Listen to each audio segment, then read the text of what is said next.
Ok, dans cette nouvelle vidéo, nous allons voir comment placer les images dans notre page web. Alors, pour placer les images, comme tout autre composant, nous allons utiliser une balise spécifique aux images. Et cette fois-ci, ce sera la balise IMG. Alors, la balise IMG prend plusieurs attributs. Le premier attribut qu'on va voir, c'est l'attribut SRC, qui a pour valeur l'URL de l'image, c'est-à-dire le chemin qui mène à notre image. Vu que si l'on veut placer une image, il faut bien que cette image-là existe quelque part. Donc, dans SRC, on spécifie le chemin de l'image. Ensuite, nous avons l'attribut Alt. Alt ici représente en quelque sorte la description de l'image, c'est-à-dire quoi?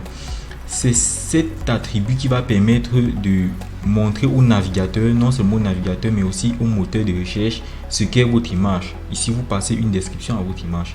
Par exemple, là, j'ai un exemple avec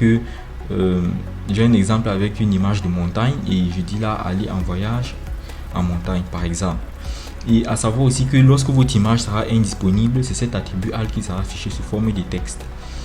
Ensuite, nous avons l'attribut title. L'attribut title, c'est en quelque sorte le titre de l'image. Ici, l'attribut title ne remplace pas l'attribut alt.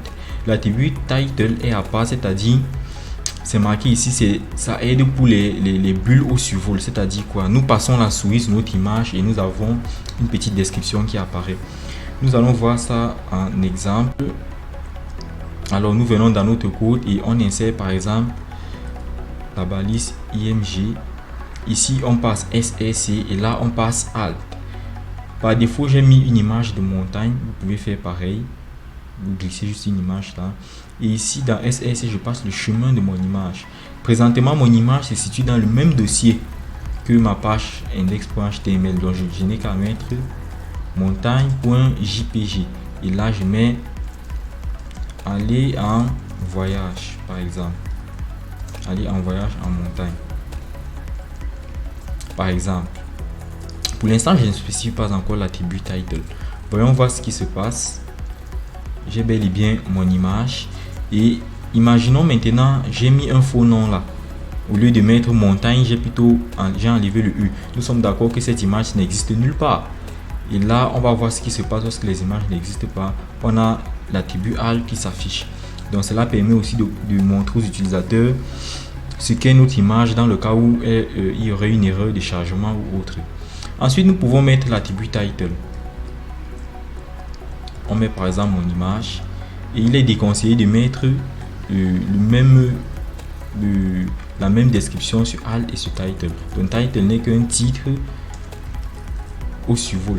Title, si on actualise notre page, on survole, on a bien là le texte qui apparaît, mon image.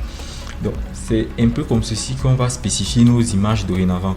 À savoir qu'il existe encore plusieurs autres attributs qui pour l'instant ne sont pas encore importants. Mais une chose à marquer ici est la manière de passer notre URL.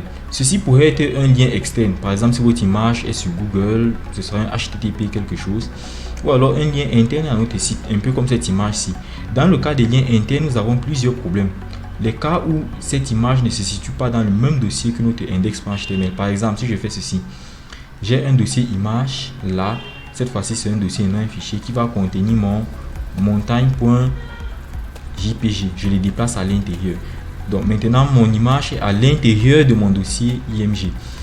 Si j'enregistre et je viens dans mon navigateur, nous voyons bien que le navigateur n'a pas réussi à trouver l'image parce qu'il se situe à l'intérieur du dossier. Ce qui voudrait dire qu'ici il faudrait dire à notre navigateur que entre d'abord dans le dossier image, ensuite cherche montagne.jpg. Pour ce faire, on dit entre dans le dossier image et on met un simple slash. Le slash permet ici d'entrer dans un dossier. Là, on a dans le dossier image montagne.jpg et on peut constater que là, ça fonctionne correctement. Si on avait encore un sous-dossier, on aurait dit là sous-dossier, par exemple, slash, ainsi de suite, en fonction de la profondeur dans laquelle se situe votre image. Et c'est de la même façon qu'on devrait procéder si notre image était plutôt dans un dossier parent. Cette fois-là, on ne mettrait plus un slash, on mettrait plutôt un point, puis un slash pour dire sort du dossier. Donc, à retenir que le point slash c'est pour sortir du dossier, rentrer au dossier parent, et le slash simple c'est pour entrer dans un dossier.